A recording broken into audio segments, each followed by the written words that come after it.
Chapter 3. Draco sat in the Slytherin common room, staring at his potions book without really seeing anything. He was supposed to be studying for his upcoming OWLs, but he just couldn't concentrate. He kept thinking about his talk with Andromeda earlier today. She had told him that the plans to keep him safe were progressing, and he was supposed to stay with someone from the family over the summer, but she didn't tell him where or with whom exactly, claiming it was better he didn't know too much, just in case. He was grateful for her help, he really was. It had taken him a lot of courage to ask her for help, and he'd half expected her to turn him away, to accuse him of lying. But no, she'd believed him, and she'd promised to keep him safe from the Dark Lord and his own father. His father, who would be furious once he found out that Draco had switched sides, because in choosing not to become a Death Eater, he had automatically chosen the other side in the war that was brewing. You were either for the Dark Lord or against him. He knew that, and yet he couldn't follow in his father's footsteps. He was no killer. A part of him wondered if Andromeda really would be able to keep her promise. Could she really protect him from his own father? And what if Lucius did find him? Would he force him to join the Death Eaters? Or would he simply disown Draco and turn his back on him once he learned of his choice? Or would he go even further and try to harm, maybe even kill him? The blonde had no illusions. His father would never forgive this betrayal. Draco was scared, not knowing what his future would bring, but it was still better than knowing what awaited him if he returned home for the summer. He had made his choice and there was no turning back now. He would have to trust his aunt, and he did trust her, as much as he could. He only wished she would tell him where they were sending him. Family, she had said, which narrowed the possibilities down quite a bit.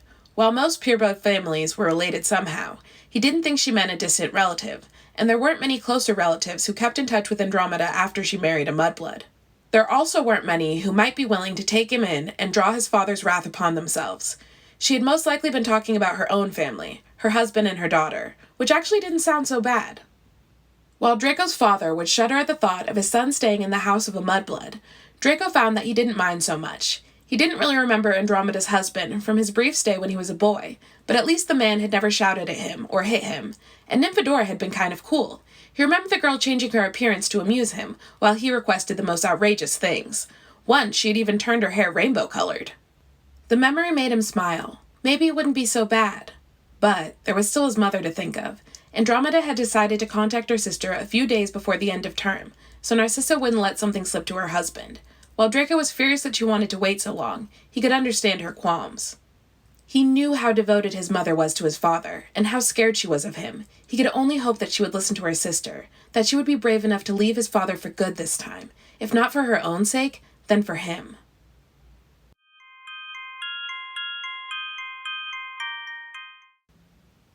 The weeks dragged on. Draco was almost glad for the tons of homework the teachers made them do, in addition to studying for their OWLs. It prevented him from thinking too much, from worrying about his future. It also prevented him from getting into fights with Harry Potter, which was good, considering that Andromeda had told him to end his feud with the boy who lived. I believe that you've chosen our side, Draco, but not everyone will be as trusting. The Order will protect you, but you'll need to follow some rules, she had told him during one of his now scarily frequent visits to her office. He only hoped that no one had caught on. Even if they only thought he needed her tutoring, he couldn't have anyone babbling about it. What kind of rules? He had asked warily, and his aunt had sighed. I know that your father raised you to follow his ridiculous beliefs about blood purity and all that crap. Well, there are Muggleborns in the Order, like my husband Ted. There are werewolves and people your father would consider blood traitors, and I expect you to be polite to all of them. I don't want you to sneer at people you consider below you, and I don't want to hear crude words like mudblood. Do I make myself clear? He had nodded reluctantly, and she'd continued in a gentler tone. I don't expect you to change overnight or to turn into a completely different person. I just want you to show some consideration. For your own sake. You'll be very lonely this summer if you don't make the effort to reach out to others. Making new friends can't hurt, and ending this stupid feud with Harry Potter would be a good place to start. He had mulled over her words in his head and grudgingly accepted that she was right. If he was supposed to spend the summer with these people, he'd better try to get along with them, especially since he probably wouldn't be allowed to leave whatever safe place they were taking him to, lest he run into his father. And it wasn't like he really hated Harry. He never had. But reaching out was hard. Too vividly he remembered being rebuffed by the other boy on the Hogwarts Express when they were 11. He didn't want to be rejected again, so he settled for not starting any fights and avoiding Harry whenever he could. Maybe their feud would die down on its own, and if it didn't, he could still try to make peace next term.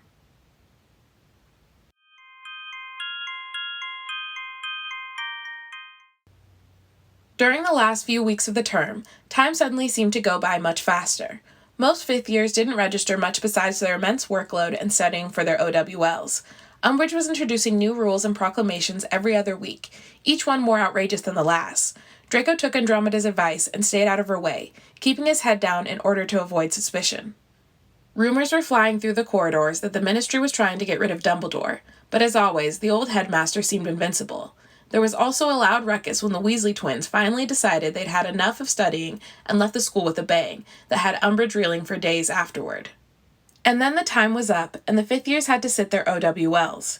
Harry had a breakdown halfway through their History of Magic OWL, and Draco watched along with the rest of the students as he was led outside, feeling strangely sympathetic.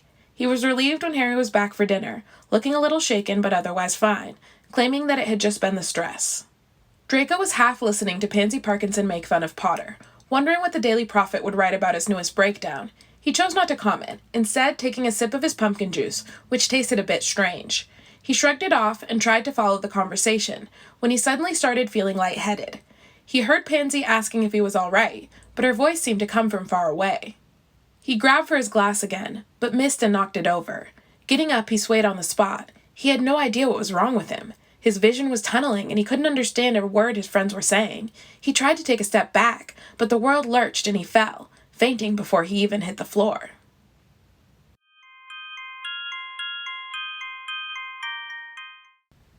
The shrieks from the Slytherin table quickly drew the attention of the other houses. Students were craning their neck, trying to get a better look at the unconscious Slytherin. Pansy Parkinson was hysterical, screaming that Draco was dead, causing a few younger students to panic. The Great Hall was in uproar. Only when Dumbledore got up and shouted for everyone to be silent did the noise die down. There is nothing to worry about. I am sure it's just the stress of the last few weeks catching up with Mr. Malfoy. Professor Snape will take him to the hospital wing, and I'm sure he will be fine, he assured the frightened students. Snape magicked Draco onto a stretcher and floated him out of the Great Hall, quickly leaving the noise behind. Madame Pomfrey was already waiting for them, as was Andromeda Tonks. I still think we should have warned the poor boy, the matron complained, putting something into Draco's mouth. It was more inconspicuous this way, and if you'll excuse me now, I have to return to the Great Hall. I'll be sure to tell his friends that he needs rest and won't receive any visitors, Snape said before leaving quickly. Seconds later, Draco came to with a cough. What happened? He asked, looking around in confusion. Dumbledore slipped something into your juice. One of those horrible inventions of the Weasley boys. Fainting fancies, I think they're called, Madame Pomfrey explained, bending over him to make sure he was recovering well. He what? The boy muttered in confusion. I'm sorry, Draco, but there's been a slight change of plans. There was a disturbance at the Ministry earlier today. Voldemort and some of his Death Eaters were seen in the Department of Mysteries trying to steal something. There was a fight, but most of them escaped. Witnesses, however, claim that your father was among them. It will be all over the Daily Prophet by tomorrow morning, Andromeda let her nephew know. We thought it best to move you to the safe location right away, but we had to get you away from your classmates without arousing suspicion. Dumbledore decided to stage this incident. He's going to tell the other students you were sent home a little early to recover, she explained. And I'm leaving when? Draco asked hesitantly. Now that the moment was here, he felt scared. In about 10 minutes, Andromeda handed him a piece of paper. Read this and memorize it, she instructed. He looked down at the paper. Number 12 Grimmauld Place? He'd never heard of that before. It's the headquarters of the Order of the Phoenix, unplottable and protected by the Fidelius charm. His aunt answered the obvious question. A house elf will pack your trunk, and you'll travel by Portkey. I'll stop by tomorrow. I'm sure I can get away from Hogwarts a day earlier without arousing suspicion, she promised. Draco nodded, still staring at the paper, until she took it and used a spell to burn it. He felt numb somehow. There really was no turning back now. In a few days, or maybe even tomorrow, his father would know that he had switched sides. He was an outcast now, a traitor. The time is almost up. Here, Draco, take this. It's the Portkey that will take you straight into headquarters. Andromeda's voice cut through his musing. He took the battered-looking cup she was handing him without much thought. Now, remember what we talked about? And don't worry. Everything will turn out fine. Her encouraging smile was the last thing he saw before the Portkey activated and he was plunged into darkness, only to land hard on the floor of some unknown kitchen seconds later.